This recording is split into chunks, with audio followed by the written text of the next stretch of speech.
بسم اللہ الرحمن الرحیم۔ السلام علیکم پیارے دوستوں، آج کی اس ویڈیو میں ہم آپ لوگوں کو سنائیں گے حضور نبی کریم صلی اللہ تعالی علیہ وآلہ وسلم اور حاتم طائی کے بیٹے اور بیٹی کا واقعہ۔ پیارے دوستوں، حضرت عدی بن حاتم مشہور زمانہ سخی اور بڑے دل والے حاتم طائی کے بیٹے تھے۔ وہ اپنی قوم کے سردار تھے۔ اس کی قوم اناجوں کے پیداوار اور مال غنیمت کا چوتھائی حصہ انہیں تحفے میں دیا کرتی تھی۔ اسلام قبول کرنے سے پہلے انہیں مسلمانوں سے بے حد دشمنی تھی۔ وہ عیسائی تھے اور اسلام کو عیسائیت کا پہرے دار سمجھتے تھے۔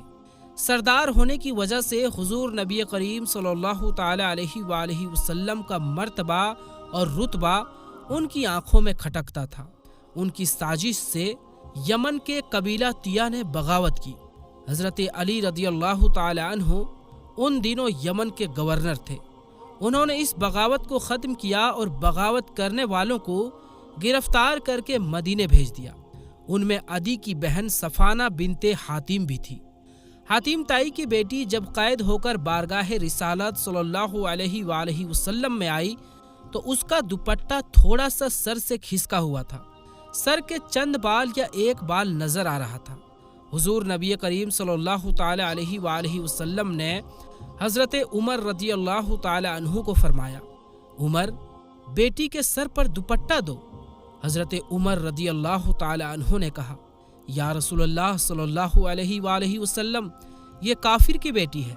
آپ صلی اللہ علیہ وآلہ وسلم نے رو کر فرمایا، عمر، بیٹی بیٹی ہوتی ہے، چاہے کافر کی ہو یا مسلمان کی۔ پھر نبی رحمت صلی اللہ علیہ وآلہ وسلم اپنی جگہ سے اٹھ کھڑے ہوئے اور چادر اٹھا کر بچی کے سر پر رکھی اور فرمایا، بیٹا، میرے صحابہ آپ کو قید کر کے لائے ہیں۔ میرے پاس رہنا چاہو تو رہو، واپس جانا چاہو تو جا سکتی ہو۔ وہ لڑکی کہنے لگی، میں حاتم طائی کی بیٹی ہوں۔ میرا باپ بھوکھوں کا پیٹ بھرتا تھا اور غریبوں پر رحم کرتا تھا۔ حضور نبی کریم صلی اللہ تعالی علیہ وآلہ وسلم نے فرمایا، تیرے باپ میں مسلمانوں جیسی خوبیاں تھیں۔ عدی کی بہن نے آپ صلی اللہ تعالی علیہ وآلہ وسلم سے پھر عرض کیا کہ میری آپ سے ایک درخواست یعنی ریکویسٹ ہے۔ آپ صلی اللہ علیہ وآلہ وسلم اسے قبول فرما کر مجھے شکریہ کا موقع عنایت فرمائے۔ حضور اکرم صلی اللہ تعالی علیہ وآلہ وسلم نے فرمایا، وہ کیا؟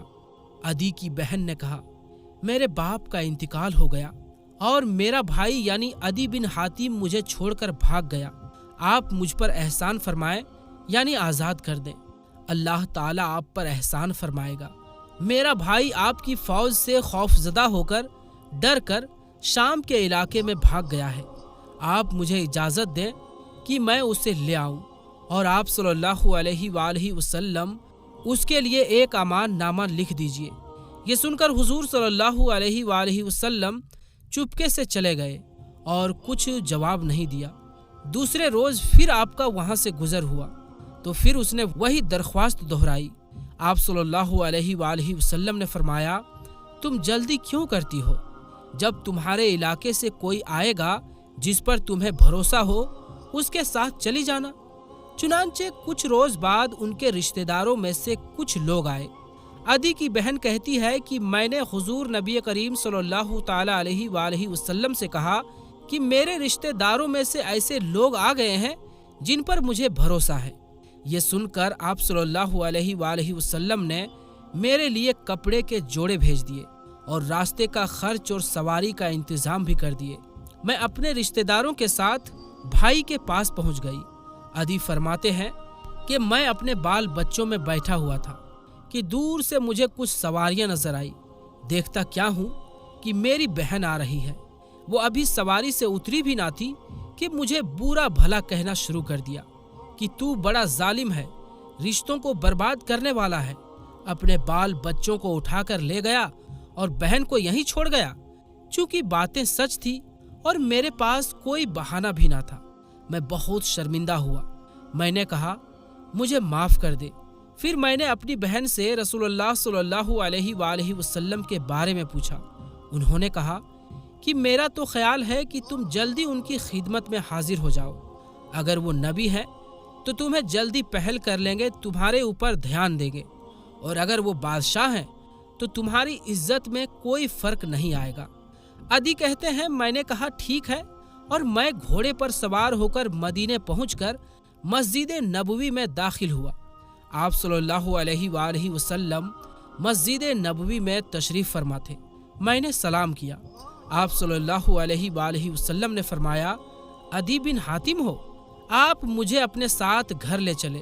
راہ میں ایک بڑھیا نے آپ صلی اللہ علیہ وآلہ وسلم سے باتیں شروع کی۔ آپ صلی اللہ علیہ وآلہ وسلم وہیں کھڑے رہے جب تک بڑھیا کی داستان ختم نہ ہوئی۔ میں نے سوچا کہ بادشاہ اس طرح غریب بوڑھیا عورتوں کے روکنے سے نہیں روکا کرتے۔ محمد صلی اللہ علیہ وآلہ وسلم بادشاہ نہیں ہیں۔ گھر میں داخل ہوئے، جس گدی پر آپ صلی اللہ علیہ وآلہ وسلم بیٹھا کرتے تھے اسے میری طرف سرکا دیا۔ گدا ایک ہی تھا۔ میں نے کہا نہیں، آپ صلی اللہ علیہ وآلہ وسلم اس پر بیٹھیے۔ فرمایا نہیں، آپ بیٹھیں۔ چنانچہ میں اس پر بیٹھ گیا اور رسول اللہ صلی اللہ علیہ وآلہ وسلم زمین پر بیٹھ گئے۔ اب مجھے یقین ہو گیا کہ آپ بادشاہ ہرگز نہیں ہیں۔ بیٹھتے ہی فرمایا کہ عدی، تم اپنی قوم سے پیداوار اور مال غنیمت لیتے ہو؟ میں نے کہا جی ہاں۔ حضور نبی کریم صلی اللہ تعالی علیہ وآلہ وسلم نے فرمایا کہ یہ تمہارے دین کے تو خلاف ہے۔ عدی نے کہا بے شک۔ اب میں نے دل میں سوچا کہ ہو نہ ہو یہ نبی ہیں۔ پھر آپ صلی اللہ علیہ وآلہ وسلم نے فرمایا، اے عدی، تمہیں یہ معلوم نہ تھا کہ مسلمان بہت ہی مفلس اور غریب ہے؟ عدی، وہ وقت آنے والا ہے کہ مسلمانوں کے پاس اتنا مال آئے گا کہ کوئی زکوٰۃ لینے والا نہیں ملے گا۔ فرمایا، اے عدی، شاید تمہیں یہ چیز روکتی ہے کہ مسلمانوں کے مقابلے میں بڑی بڑی زبردست سلطنتیں ہیں، دشمنوں کے پاس بے شمار فوجیں ہیں، اور وہ ہر طرح کے ہتھیاروں سے لیس ہے۔ سنو عدی، وہ وقت آنے والا ہے کہ مسلمانوں کی سلطنت اتنی بڑی ہو جائے گی اور ایسا زبردست انتظام ہوگا کہ ایک عورت تنے تنہا قادسیہ یعنی کوفہ سے کئی میل دور پر ہے، وہاں سے چلے گی اور خوفناک جنگلوں کو طے کرتی ہوئی مدینے میں داخل ہو جائے گی۔ عدی، شاید تمہیں یہ بات روکتی ہے کہ سردار مسلمانوں کی سلطنت بہت تھوڑی ہے۔ عدی، خدا کی قسم، ایک وقت آنے والا ہے کہ اسلامی فوجیں کسرا جیسے سلطنت کو پاش پاس کر ڈالیں گی، یعنی تباہ و برباد کر دے گی۔ عدی، کیا ابھی وہ وقت نہیں آیا کہ تم پڑھو اللہ اکبر، اللہ بہت بڑا ہے؟ حضرت عدی کہتے ہیں کہ یہ تقریر سن کر میں اسی وقت مسلمان ہو گیا، اور حضور صلی اللہ علیہ وآلہ وسلم کا چہرہ خوشی سے چمک اٹھا۔ حضرت عدی رضی اللہ تعالی عنہ فتنہ اور دھرم تیاگ یعنی مذہب چھوڑنے کے زمانے میں ثابت قدم رہے اور اپنے قبیلے کو بھی اس فتنے سے روکے رکھا۔ وہ حضرت علی رضی اللہ تعالی عنہ کے دور خلافت میں حضرت علی رضی اللہ تعالی عنہ کے جانثار ساتھیوں میں سے تھا۔ حضرت علی رضی اللہ تعالی عنہ نے لمبی عمر پائی۔ آپ اکثر فرمایا کرتے تھے کہ 2 نشانیاں تو پوری ہو چکی ہے، تیسرا ابھی باقی ہے، خدا کی قسم وہ بھی پوری ہو کر رہے گی۔ پہلی نشانی میں نے اپنی آنکھوں سے خود دیکھا کہ ایک عورت تنے تنہا یعنی اکیلی اپنی سواری پر قادسیہ سے چلی اور بنا کوئی خوف اور ڈر کے سفر کرتی ہوئی مدینہ منورہ تک پہنچ گئی۔ اور رہی رسول اللہ صلی اللہ علیہ وآلہ وسلم کی دوسری نشانی، تو میں اس لشکر میں خود موجود تھا جس نے کسرا کے خزانوں کو اپنے قبضے میں لیا، اور میں یہ یقینی طور پر کہتا ہوں کہ حضور کی تیسری نشانی بھی یقیناً پوری ہو کر رہے گی۔